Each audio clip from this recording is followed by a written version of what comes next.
मालती जी, सबसे पहले तो आपका बहुत बहुत स्वागत है। नमस्कार। भोपाल की जनता को भी पर्यावरण दिवस की बहुत बहुत शुभकामनाएं। मालती जी, पर्यावरण को स्वच्छ रखने की, संरक्षित रखने की जिम्मेदारी हर आदमी की है, जन जन की है। और जब पर्यावरण सुरक्षित रखने की बात होती है तो उसमें कचरे का सही निष्पादन भी एक बहुत बड़ा घटक है। तो हमारे श्रोताओं को बताएं कि भोपाल की फ़िज़ा को स्वच्छ बनाए रखने के लिए, वातावरण को सुरक्षित करने के लिए स्वच्छता को लेकर क्या पहल की जा रही है? निश्चित ही स्वच्छता की बात आपने कही है, तो स्वच्छता की बात के लिए तो भोपाल नगर निगम डोर टू डोर कचरा कलेक्शन करता है। और भोपाल की जनता से मेरा आग्रह है कि बार बार हमको जनता को बताना पड़ता है कि हम गीला कचरा और सूखा कचरा यदि अलग अलग देते हैं तो भोपाल नगर निगम को बहुत बड़ा सहयोग मिल जाता है। क्योंकि जब हमारा गीला और सूखा कचरा अलग अलग रहता है तो हमें रिसाइकिल करवाने में समय नहीं लगता है और हम आरडीएफ के द्वारा अलग अलग सीमेंट फैक्ट्रियों में कचरे को भेज सकते हैं। भोपाल नगर निगम के माध्यम से कचरे के लिए एमआरएफ के जो श्रेणी है वो 14 श्रेणियों में हम कचरे को अलग अलग करते हैं और रिसाइकिल करने के बाद में हम सीमेंट फैक्ट्री में भी भेजते हैं। जो कुछ समय पहले हमने कबाड़ी.com स्टार्ट किया था, वहाँ के कबाड़ियों को भी हम कचरे को देते हैं। और आगामी समय में हमारा 400 टन प्रतिदिन गीले कचरे का हम बायो सीएनजी प्लांट का कार्य प्रगति पर है हमारा, और बहुत जल्दी प्रारंभ हो जाएगा। तो 400 टन हमारा गीला कचरा प्रतिदिन बायो सीएनजी के लिए जाने लगेगा।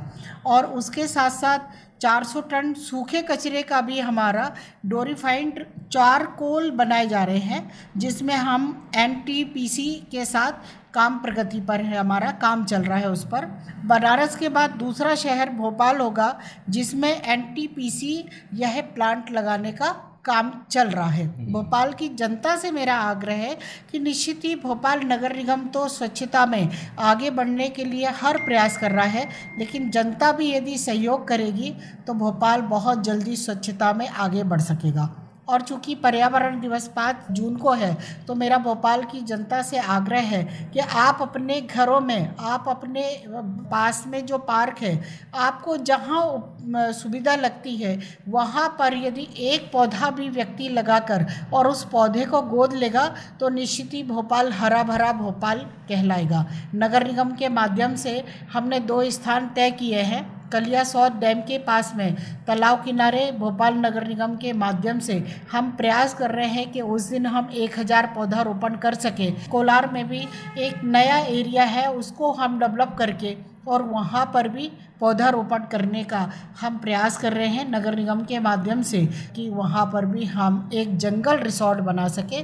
इस तरह के पौधे 5 तारीख को भोपाल नगर निगम के तहत लगने वाले हैं। सबसे स्वच्छ राजधानी का तमगा मिला है भोपाल को, और ये तमगा बरकरार रहे उसके लिए आपने बहुत सारी पहल की हैं। ऐसी जगह जहाँ पर बहुत लंबे समय तक कचरा इकट्ठा होता था, आपने उन जगहों को साफ कर एक पार्क का, उद्यान का रूप दिया है। आने वाले समय में और किस प्रकार के प्रयास नगर निगम की महापौर होने के नाते आप करने जा रही हैं? हमने जनता को जागरूक करने के लिए सिंगल यूज प्लास्टिक मुक्त भोपाल करने के लिए जितनी भी गणेश उत्सव समिति हैं, दुर्गा उत्सव समिति हैं, जहाँ पर भी भंडारे होते हैं, उन समितियों से चर्चा करके सिंगल यूज प्लास्टिक मुक्त भंडारे करवाने का आह्वान किया है और जनता वहाँ पर कई जगह हमको सहयोग भी कर रही है। इसी तरह से भोपाल के कुछ गणमान्य नागरिकों के साथ मिलकर मीटिंग करके हमने एक स्वच्छता किटी भी रखी हुई है। उस स्वच्छता किटी के माध्यम से वहाँ के लोग मिलकर जो एरिया बहुत गंदा है वहाँ पर आकर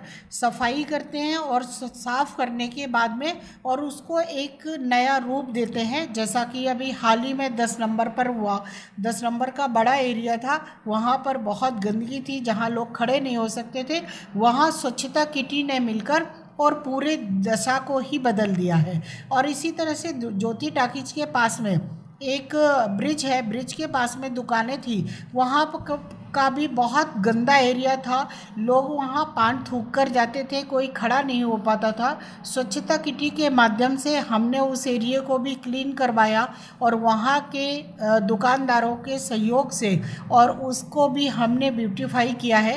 इस तरह से भोपाल नगर निगम में जो स्वच्छता किटी चल रही है वो लोग भी बहुत बड़ा नगर निगम भोपाल को सहयोग कर रहे हैं, क्योंकि उनको भी लगता है कि भोपाल हमारा अपना भोपाल है और हमारे अपने भोपाल को स्वच्छ बनाने की जिम्मेदारी को वो लोग निभा रहे हैं। मैं उनका आभार भी व्यक्त करती हूँ कि वो स्वच्छता किटी के माध्यम से इस तरह का काम कर रहे हैं। भोपाल की जनता से आग्रह है कि सबका भोपाल है, आपका अपना भोपाल है और आपके अपने भोपाल को आगे बढ़ाने में सभी आगे आएंगे, तभी भोपाल आगे बढ़ सकेगा। एक प्रश्न मेरे मन में आ रहा है कि इस साल पूरा देश भीषण गर्मी की मार झेल रहा है।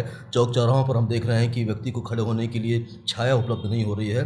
तो आने वाले समय में क्या कुछ आप ऐसी पहल भी करने जा रही हैं कि चौराहों पर कुछ फलदार और छायादार वृक्ष भी लगाए जाएं, ताकि लोगों को गर्मी से भी राहत मिले और प्रदूषण से भी मुक्ति मिले?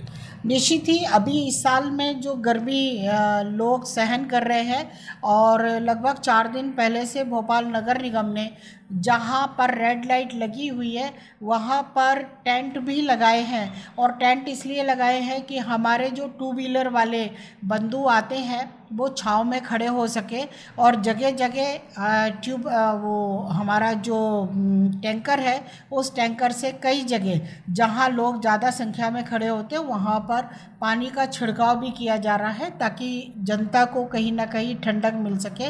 और आगे आने वाले समय में हम प्रयास करेंगे कि कहीं पर जहाँ रोड में परेशानी ना हो उस जगह पर जो आपकी अपेक्षा है कि छायादार हम वृक्ष लगाएं, उस पर भी निश्चित ही हम नीतिगत जो होगा वो काम करेंगे। तो चलते चलते आप विश्व पर्यावरण दिवस पर महापौर होने के नाते क्या संदेश देना चाहती हैं? भोपाल की जनता से मेरा फिर आग्रह है कि हम सब पर्यावरण दिवस पर संकल्प लें कि एक पौधा हम अपने घर में, परिवार में सब लोग मिलकर अपने घर के सामने लगाए, पार्क में लगाए, जहां आपको सुविधा लगती है वहां पर लगाकर और पर्यावरण दिवस में और सहयोग करें भोपाल के लिए। इतनी महत्वपूर्ण चर्चा करने के लिए, इतना समय देने के लिए मालती राय जी, आपका हार्दिक धन्यवाद, बहुत बहुत आभार। धन्यवाद।